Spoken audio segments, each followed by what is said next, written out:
So I want to start off the podcast with some good news. Okay. Because we'll have lots of bad news to talk about later, but the good news is America is finally panda free. Oh, you're gonna start with that. Okay. Yes, that's the best news. From sea to sea, panda free. I'm sorry, Chris, you're wrong. There's still pandas in the Atlanta Zoo. Damn it! Damn it! This country. We used to have a country. Yeah. Well, at least there's fewer pandas. The Washington, D.C. Smithsonian Zoo gave the pandas back to China. Well, probably China demanded them back. Yes. It's like reverse panda diplomacy. Yeah.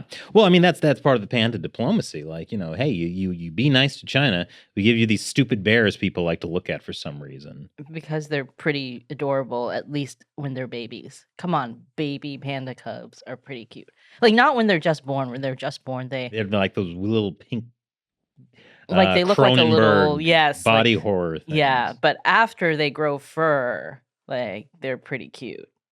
Yeah, whatever. Yeah. Now, here's the thing I think about pandas. So when China loans pandas to the U.S., they still belong to China, but their offspring, according to these rules that the U.S. agreed to, their offspring also belong to China. Yeah, I mean, it's not just the U.S. The whole world agreed to this. Yeah, and I think that's terrible because the U.S. has birthright citizenship for humans. So we should at least have it for pandas. So we should be able to keep any pandas born in the United States. Or at least the pandas should be able to choose. I am not sharing my citizenship with a panda. But they're cute. Why does everyone think that?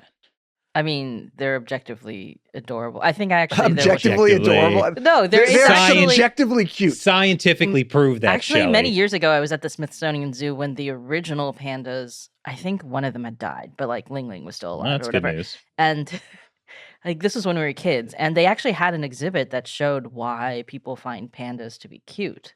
And it has a lot to do CCP propaganda. With like the way their eyes look it has to do with their fur color. the face shape is like more rounded than like a lot of bears, and then like the eye, the black around the eyes, like it makes it look like they have big eyes, and the larger heads compared to the bodies also is a cuteness factor. That's ridiculous. You know what I think is who I think is cute? William Dafoe.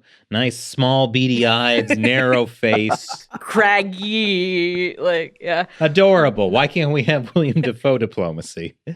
I think there's only one William Dafoe is the problem. That's what makes it so good. It's scarcity. It's like, hey, if you get William Dafoe, that was the panda thing, right? It was scarcity until they started kind of like making a panda industry and like manufacturing pandas and shipping them off to all these. Are they able to get them to breed? I thought that was next they are impossible. That actually was so. Basically, the problem with that is that they were just assuming that like any male and any female panda, they just put them together.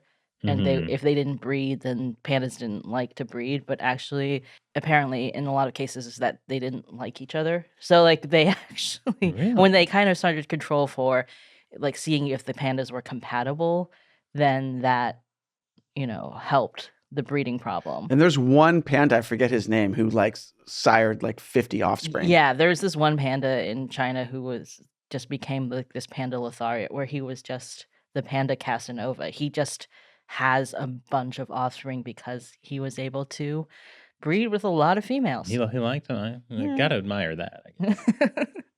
But yeah, it is interesting though, because the like removal of the pandas from the Smithsonian is kind of, I was thinking about how it's almost like the pandas were the original Belt and Road Initiative in some ways, where it was kind of like the China was like, okay, we have these pandas and we will share them with the world. And then instead of so the first pandas to the U.S. Smithsonian Zoo in the 70s under Nixon, they were a gift. And then they stopped doing that and they started just loaning pandas out to zoos across the world. And then they're expensive. Yeah, it was like $1 million a year in fees or something like that. And they charge interest on the pandas because if they produce offspring, they also belong to China. And I think you have to pay for like the birth of pandas. Like if the new pandas are born under your care, you have to pay China more money.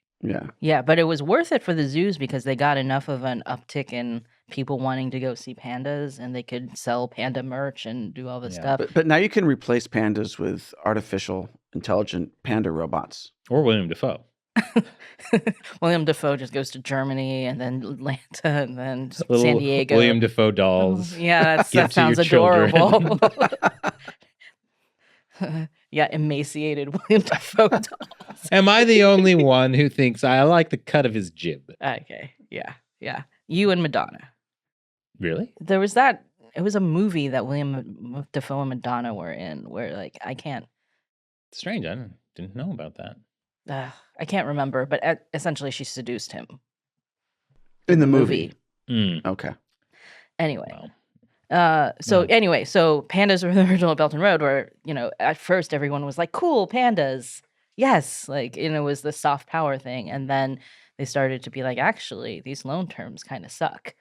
And then when the CCP was mad at you, they could take the pandas back. Which they're pretty mad at us, I imagine. Yeah. But like, not just the US, but like there have been, problems with other countries and pandas. So then it kind of becomes like, do we really want the pandas? When somebody meets with the Dalai Lama, the Dalai Lama's cuter than pandas. So I think get rid of the pandas, keep the Dalai Lama.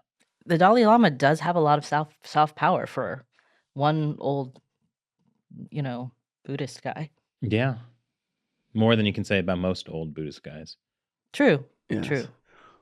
So what you're saying is that the Smithsonian Zoo should invite the Dalai Lama to come and like host him give a speech or something, and that will solidify that. Like basically, we are going to retaliate for the taking back of the pandas. No, the Smithsonian's screwed. They're going to lose a bunch of money by not having some stupid pandas, which I think is a good thing, because if anything I have learned over the years is that when those exhibits come to life at night in museums, they're a menace.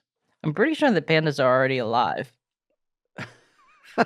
Can you call that living? I mean, they do have a pretty cushy side. Actually, one interesting thing with the pandas going away is that, people have been talking about that on Twitter or X or whatever, and I don't look at it that much anymore, but looking for this podcast, I found out that there's apparently a lot of propaganda in China claiming that, the US was mistreating the pandas. Really? Yeah. Like, If I were in charge, it would be true. People were, tweeting this because people would talk about the pandas and there would be a bunch of kind of like, who knows if they're bots or just like pro CCP tankies or. Mhm. But like replying with like photos of this panda who was supposedly like losing fur off his back when he was in the US. He was being mistreated. And the after panda, like super happy to be back in China. His motherland. Yeah. So it was interesting. And that narrative was actually in several of the threads and replies I saw where people were like, yeah, the US mistreats the pandas. Yeah. Well, I mean, really, that is like how the CCP treats overseas Chinese people, that they all belong to them, and you would be happier if you were back in China. Now, I don't know if you guys Your fur would grow back. If I was in China. Yes. Mm-hmm.